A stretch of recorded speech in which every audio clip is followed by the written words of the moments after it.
गंजी जेठानी और लंबे बालों वाली देवरानी। दादी, मुझे ये बाल बहुत भारी लगते हैं। थोड़े से काट दो ना। अच्छा, खबरदार अगर बालों को काटा तो। मैंने ये तेल लगा लगा कर तेरे बाल लंबे किए हैं और तू इन्हें काटने का बोल रही है। मैं तो मजाक कर रही हूँ दादी। आपको पता है ना, मुझे भी अपने लंबे बाल बहुत पसंद है। ऐसे ही समय बीतता गया और रूपा बड़ी हो गई। आज वो शादी करके अपने ससुराल आई थी। ससुराल में आई लंबे बाल वाली बहू को देखकर हर कोई उसकी प्रशंसा कर रहा था। अरे अरे, ये आशा की छोटी बहू के बाल तो जमीन पर लगते हैं। आज तक इतने लंबे घनों वाले बाल वाली लड़की हमने कभी नहीं देखी। सच कहा बहन, बालों की वजह से इनकी खूबसूरती में चार चांद लगे हैं। मैं भी अपने बेटे के लिए ऐसे ही लंबे बाल वाली बहू लाऊंगी। लेकिन वहीं उनके बगल में सोनिया, जो उस घर की बड़ी बहू थी, वो वहां खड़ी थी, जिसके चेहरे पर गुस्सा साफ साफ दिखाई दे रहा था। और वो गुस्से में वहां से चली जाती है। अरे अरे, ये आशा जी ना, आपकी जो ये बड़ी बहू है ना, इसके बाल तो देखो जरा, जैसे किसी चिड़िया का घोंसला हो। ऐसा बोलकर वो दोनों औरतें हंसने लगती हैं। ऐसे ही दिन बीतने लगते हैं। सोनिया अपनी देवरानी के काले लंबे बाल देखकर बहुत जलती थी। एक दिन आशा मंदिर से आती है। रूपा बहू, इधर आना जरा। जी माँ जी। ये देख, मैं मंदिर से तेरे लिए क्या लाई हूँ। गजरा लाई हूँ। वहां मंदिर के बाहर फूल बेचने वाली ने ताजे फूलों के गजरे रखे थे। तुम आज शाम शादी में जाने के लिए इसे अपने बालों में लगा लेना। बहुत सुंदर लगेगा तुझ पर। हाँ माँ जी, ये बहुत सुंदर है। मैं शाम को इसे अपने बालों में जरूर लगाऊंगी। तभी वहां सोनिया आती है। माँ जी, एक गजरा आप मेरे लिए भी ले आती। अरे, तुम क्या करोगी इसका? गजरा लगाने के लिए बाल भी तो होने चाहिए ना। तुम्हारे तो इतने से बाल हैं। ऐसा बोलकर सोनिया की सास हंसते हुए अपने कमरे में चली जाती है। इधर सोनिया गुस्से से आग बबूला हो गई थी। जब से ये रूपा यहाँ आई है, माँ जी तो बस इसी के पीछे पड़ी रहती है। हर समय इसके लंबे बालों की तारीफ करती है। भगवान, मेरे भी ऐसे लंबे बाल कर दो ना। मुझे ना कुछ करना होगा। मैं अपनी और बेइज्जती सहन नहीं कर सकती। सोनिया उसी दिन बाजार जाती है और अपने लिए तरह तरह के शैम्पू और तेल लाती है। अब देखना, 2 महीने में मेरे बाल भी लंबे हो जाएंगे। उसी शाम हॉल में बैठकर आशा अपनी दोनों बहुओं का इंतजार कर रही थी। सोनिया, रूपा, अरे अब आ भी जाओ, कितना और वक्त लगाओगी? सब लोग शादी में पहुंच गए होंगे। बस माँ जी, आ रही हूँ। इधर सोनिया अभी भी अपने बालों को सुखाने में लगी थी, क्योंकि उसने दिन में अपने बालों में बाल लंबे करने वाला तेल लगाया था। और फिर वो बालों को लंबा करने वाला शैम्पू से अपने बाल धोती है और फिर कंडीशनर भी करती है। इसीलिए उसे देर लग रही थी। तभी रूपा नीचे आती है। माँ जी, वो बाल संवारने में ना थोड़ी देर लग गई। हाँ हाँ बहू, जानती हूँ, तुझे लंबे बालों को संवारने में समय लग जाता है। देखो, कितनी सुंदर लग रही है मेरी बहू। बाल भी कितने सुंदर लग रहे हैं। थू थू, किसी की नजर ना लगे। लेकिन ये सोनिया इतनी देर क्यों लगा रही है? तभी वहां सोनिया भी आती है। ओहो माँ, अब बालों की केयर करने में भी तो समय लग जाता है ना। पहले शैम्पू लगाया, फिर कंडीशनर किया। हाँ हाँ, 2 बाल हैं, वो भी नहीं संभाले जाते इससे। चलो, जल्दी चलो। वो तीनों शादी में पहुंच जाते हैं।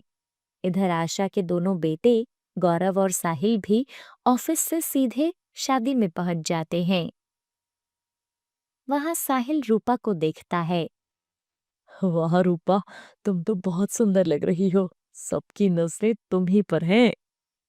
अच्छा जी, लेकिन मेरी नजर तो बस आप पर है। शादी में जिसकी भी नजर रूपा के लंबे बालों पर जा रही थी, वो उसके खूबसूरत बालों की तारीफ करते नहीं थकते। वाह भाभी, आप तो वैसे ही कितनी खूबसूरत हो। ऊपर से आपके बाल आपकी खूबसूरती में चार चांद लगाते हैं। हाँ भाभी, बताओ ना, आप अपने बालों में क्या लगाती हो? मुझे भी आपके जैसे बाल चाहिए। पूरी शादी में सबका ध्यान सिर्फ रूपा के बालों पर था। सब उसे ही घेर कर खड़े थे। इधर सोनिया भले ही जेठानी थी, लेकिन फिर भी उसे वो इज्जत नहीं मिल रही थी जो उसकी देवरानी को मिल रही थी।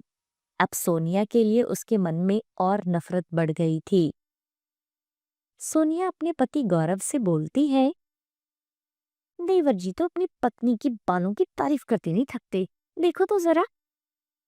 अरे उसके बाल हैं ही इतने लंबे कि उसकी तारीफ किए बिना कोई रह ही नहीं सकता।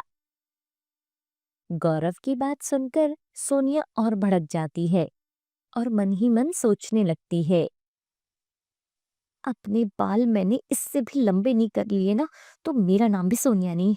मुझे इन महंगे प्रोडक्ट्स को हर रोज इस्तेमाल करना होगा, तभी जल्द से जल्द इनका असर दिखेगा। उसके बाद वो सब लोग घर आ जाते हैं। उस रात घर आकर सोनिया फिर से अपने बालों में तेल लगाने लगती है। अरे अब ये क्या कर रही हो? पहले ही इतनी देर हो गई है सोने में। लाइट बंद करो, मुझे सुबह जल्दी ऑफिस जाना है। तुम सो जाओ ना, मुझे हेड मसाज करनी है, फिर लाइट बंद कर दूंगी। हेड मसाज करनी है? क्यों, क्या हुआ? सर में दर्द हो रहा है क्या? अरे यार, तुम सो जाओ ना, मेरा दिमाग क्यों खराब कर रहे हो? अरे तुमसे तो पूछना ही बेकार है। गौरव चुपचाप सो जाता है और सोनिया देर रात तक अपने बालों में तेल लगाती रहती है। 1 महीने में इसके जितने बाल नहीं किए ना, तो मेरा नाम भी सोनिया नहीं। ऐसे ही कुछ दिन बीत गए। सोनिया ने तरह तरह के बाल लंबे करने वाले महंगे प्रोडक्ट्स खरीद तो लिए थे और उनका इस्तेमाल भी शुरू कर दिया था। लेकिन कुछ ही दिनों के बाद, आज 20 दिन हो गए इन प्रोडक्ट्स का इस्तेमाल करते हुए, बाल लंबे तो नहीं हो रहे, ऊपर से झड़ने और शुरू हो गए हैं। लगता है मुझे और महंगे प्रोडक्ट्स लेने होंगे, लेकिन अब तो मेरे पास जो पैसे थे वो भी खत्म हो गए हैं। गौरव से मांगूंगी तो वो तो साफ मना कर देंगे, ऊपर से मेरा मजाक अलग उड़ाएंगे। उस सुबह सोनिया गौरव को बिना बताए चुपचाप उसका पर्स उठाती है और उसमें से 10,000 रुपए निकाल लेती है। गौरव भी सुबह सुबह अपना नाश्ता करता है और ऑफिस के लिए निकलने लगता है। गौरव अपना पर्स चेक कर रहा था। अरे, मैंने तो कल ही अपने पर्स में पैसे रखे थे, वो कहाँ गए? सोनिया, तुमने मेरे पर्स से पैसे लिए हैं क्या? नहीं नहीं, मैंने तो नहीं लिए। क्यों, क्या हुआ? अरे, तुमने नहीं लिए तो पैसे कहाँ गए? अरे, इसमें तो 10,000 रुपए थे और वो गायब हो गए हैं। लगता है ना ऑफिस से आते समय ना किसी ने निकाल लिए होंगे, या तुमसे कहीं गिर गए होंगे। गौरव बहुत परेशान हो जाता है। उसे कुछ समझ नहीं आता कि आखिर उसके पैसे कहाँ गए, और वो ऑफिस चला जाता है। इधर सोनिया भी गौरव को कुछ नहीं बताती। गौरव के जाने के बाद सोनिया भी बाजार से नए प्रोडक्ट्स लेने के लिए निकलती है। अरे बहू, कहाँ जा रही है? कुछ नहीं माँ जी, वो ना मुझे कुछ काम है बाजार में, बस वहीं जा रही हूँ। सोनिया बाजार से कुछ और महंगे शैम्पू और तेल लाती है और उन्हें अपने बालों में लगाना शुरू कर देती है। सोनिया अब रात को भी चैन की नींद नहीं सो पाती थी, क्योंकि वो जल्द से जल्द अपने बालों को लंबा करना चाहती थी, जिसका परिणाम था कि उसके बाल झड़ते जा रहे थे। एक दिन सोनिया अपने बालों को कंघी कर रही थी और उसके बाल बहुत ज्यादा झड़ रहे थे। अरे बहू, तेरे बाल कैसे निकल रहे हैं? ऐसे तो तू गंजी हो जाएगी। हाँ दीदी, मैं देख रही हूँ कुछ दिनों से आपके बाल बहुत झड़ रहे हैं। ऐसे तो आप सचमुच गंजे हो जाओगे। तुम अपने बालों पर ध्यान दो। मेरे बालों पर नहीं, समझी? मुझे सब पता है कि मुझे क्या करना है और क्या नहीं। अरे दीदी, मैं तो बस बोल रही थी कि बालों का ध्यान रखो। सोनिया बिना उसकी बात सुने अपने कमरे में आ जाती है। अरे, ये क्यों जल बुझ गई? हमने तो वही कहा ना जो हमने देखा। बाल झड़ रहे हैं तो तेल लगाओ, लेकिन नहीं, हमें ही सुनाने लगी है। तू चिंता मत कर रूपा बहू, इसका तो स्वभाव ही ऐसा है। इस रूपा को अपने लंबे बालों पर बहुत घमंड है ना, इसे तो मजा चखाना ही होगा। ये भी क्या याद रखेगी। अगली सुबह रूपा सोकर उठती है। "आह! ये मेरे बालों को क्या चिपक गया है। अरे, ये तो च्युइंगम चिपकी हुई है। क्या? चिंगम? लेकिन ये कैसे? हम मैं क्या करूं जी। तुम चिंता मत करो, मैं देखता हूँ। साहिल देखता है कि बाल बुरी तरह से चिपक गए थे। रूपा, मुझे लगता है अब तो तुम्हारे बालों को काटना ही पड़ेगा। ये तो बहुत बुरी तरह चिपक गए हैं। रूपा रोने लगती है। नहीं, मेरे बाल खराब हो जाएंगे। रूपा की आवाज सुनकर उसकी सास और जेठानी भी ऊपर आ जाते हैं। अब आया ना मजा। अरे, क्या हुआ बहू, क्यों रो रही है? माँ जी, देखिए ना, मेरे बालों में च्युइंगम चिपक गई है और निकल भी नहीं रही। अरे बाप रे, अब तो आपके बालों को कटवाना ही पड़ेगा। हाँ भाभी, मैं भी तो यही बोल रहा हूँ, लेकिन देखो ना, ये रोने लगी है। अरे देवरानी जी, अब बाल तो कटवाने ही पड़ेंगे। आप इन्हें ऐसी थोड़ी रख सकती हो। मैं ना अभी कैंची लेकर आती हूँ। अरे नहीं नहीं, उसकी कोई जरूरत नहीं है। सोनिया, तू जा, फ्रिज से बर्फ लेकर आ। अरे माँ जी, उससे कुछ नहीं होगा, मैं कैंची लाती हूँ ना। अरे, तुझे जो बोला है वो कर ना, बर्फ लेकर आ जा। सोनिया बर्फ लाती है और आशा उसे च्युइंगम वाली जगह पर लगाती है और वो बालों से च्युइंगम को निकाल देती है। ये बुढ़िया का दिमाग तो कुछ ज्यादा ही चलता है। मेरा सारा प्लान चौपट कर दिया। कोई बात नहीं, ये ना सही तो दूसरा प्लान सही। इधर सोनिया के बाल उन महंगे प्रोडक्ट्स से झड़ते जा रहे थे और कुछ ही दिनों में वो गंजी हो जाती है। एक दिन सोनिया सारे प्रोडक्ट्स की बोतलों को देख रही थी। सब झूठ, सब झूठ है। नहीं होता इन प्रोडक्ट से कुछ भी। इन सब के चक्कर में पड़कर मैंने अपने बालों के साथ ये क्या कर लिया है। अब तो मैं गंजी होती जा रही हूँ। हे भगवान, मेरे बाल जैसे पहले थे मुझे वैसे ही दे दो। मुझे नहीं चाहिए लंबे बाल। सोनिया अपने कमरे में जोर जोर से रो रही थी और ये सारी बातें रूपा उसके कमरे के बाहर से सुन लेती है। रूपा सोनिया के कमरे में आती है। दीदी, आप क्यों रो रहे हो?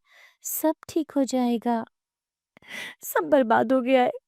तुम्हारे लंबे बालों से मुझे बहुत जलन होती थी, इसलिए मैंने गौरव जी से छुपाकर ये सारे प्रोडक्ट्स इस्तेमाल किए और देखो ना, मेरे सारे बाल झड़ गए। मैं बदसूरत दिखने लगी हूँ। तभी वहां आशा भी आ जाती है। किसने कहा तू बदसूरत लगने लगी है? मेरी बहू जैसे पहले थी, अभी भी उतनी ही सुंदर है। रूपा बहू, तू सोनिया बहू के लिए अपने जैसा तेल बना देना। हाँ दीदी, मैं ना आपके लिए वही तेल बना देती हूँ जो मुझे मेरी दादी ने सिखाया था। उनकी वजह से ही मेरे बाल इतने लंबे हैं। आप उस तेल को लगाओगे ना तो आपके नए बाल आना शुरू हो जाएंगे। उसके बाद रूपा सोनिया को वही तेल बनाकर देती है, जिसके बाद धीरे धीरे सोनिया के बाल आना शुरू हो जाते हैं और कुछ ही महीने में उसके बाल बहुत लंबे हो गए थे। अब सोनिया पहले की तरह खूबसूरत लगने लगी थी। रूपा बहन, मुझे माफ कर दे। तुमसे जलन के कारण ना मैंने तुम्हारे बालों को बर्बाद करने का सोचा था। उस दिन तुम्हारे कमरे में जाकर बिस्तर पर चिंगम मैंने लगाई थी, लेकिन फिर भी तुमने मुझे बहन का दर्जा देकर मुझे ये तेल बनाकर दिया है। अब मुझे कुछ नहीं चाहिए, मुझे मेरे बाल मिल गए। बस दीदी, आप मेरी बड़ी बहन हो, मुझे आपसे कोई गिला शिकवा नहीं है। ऐसा कहकर रूपा सोनिया को गले से लगा लेती है। अब दोनों जेठानी देवरानी खुशी खुशी रहने लगती हैं, क्योंकि दोनों के ही घने लंबे बाल थे और दोनों ही बेहद खूबसूरत थी।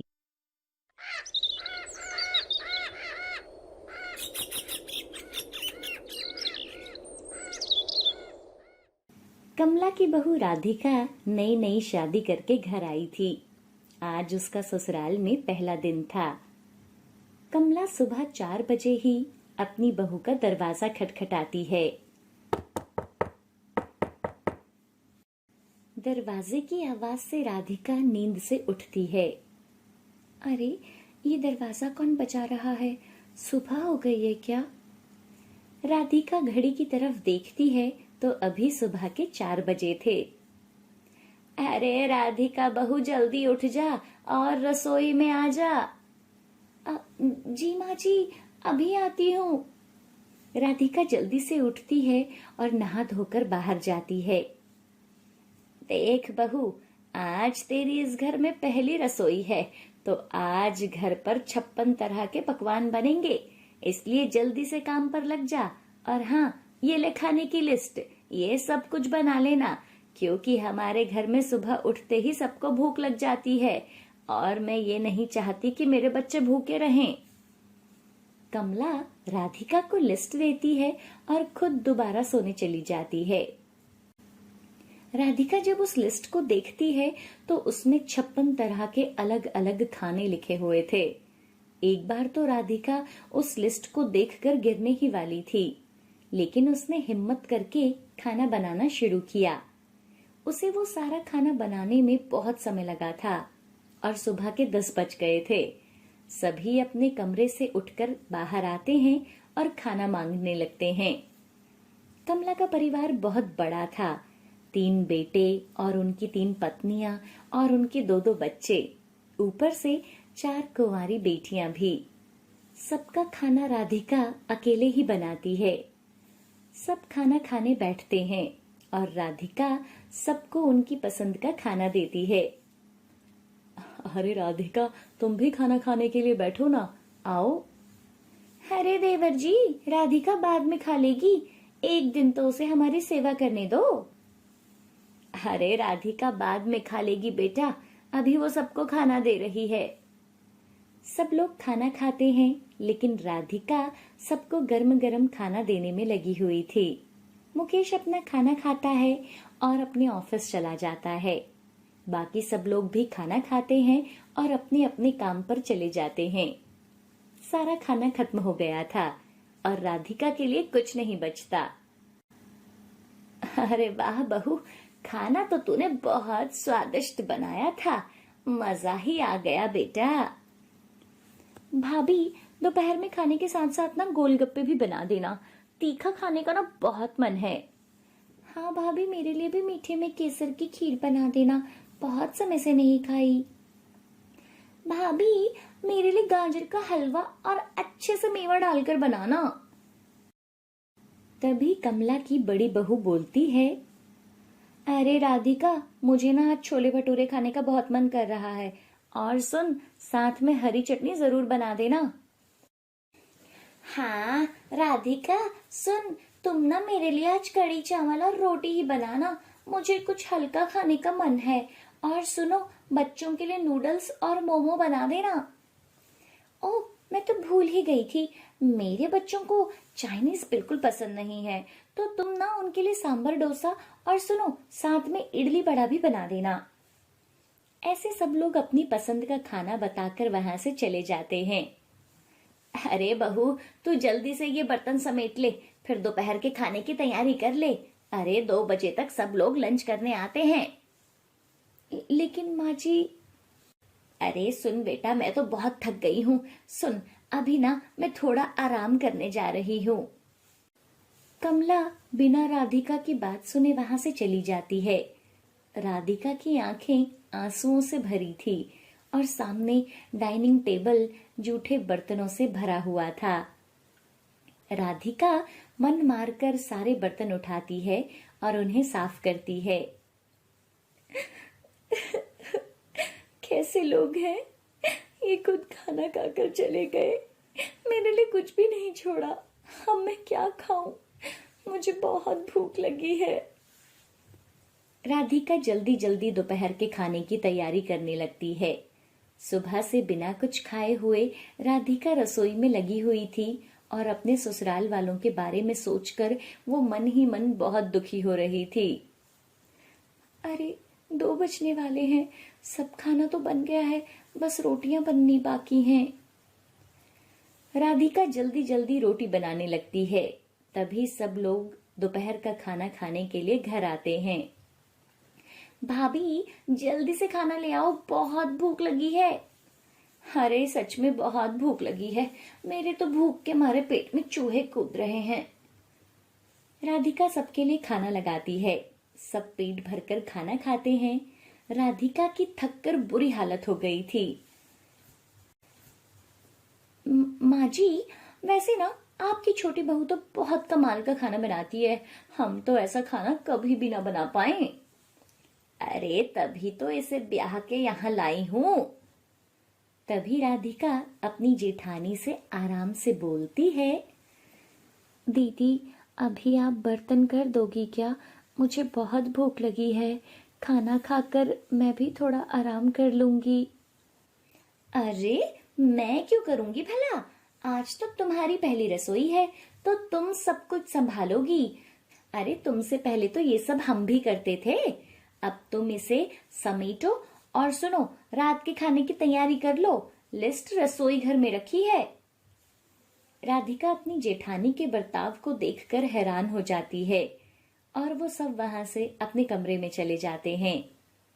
राधिका खाना खाने लगती है तो सिर्फ चावल ही बचे थे, सारी सब्जियां खत्म हो गई थी।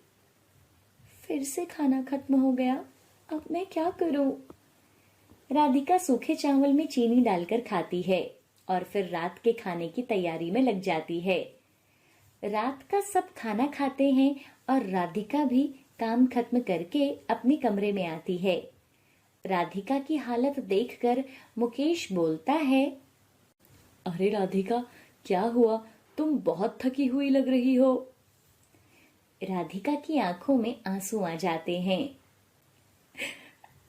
सुबह से खाना बनाने में लगी हुई हूँ, कोई मदद तक नहीं करता और ऊपर से सारा खाना खा लेते हैं, मेरे लिए कुछ नहीं बचा।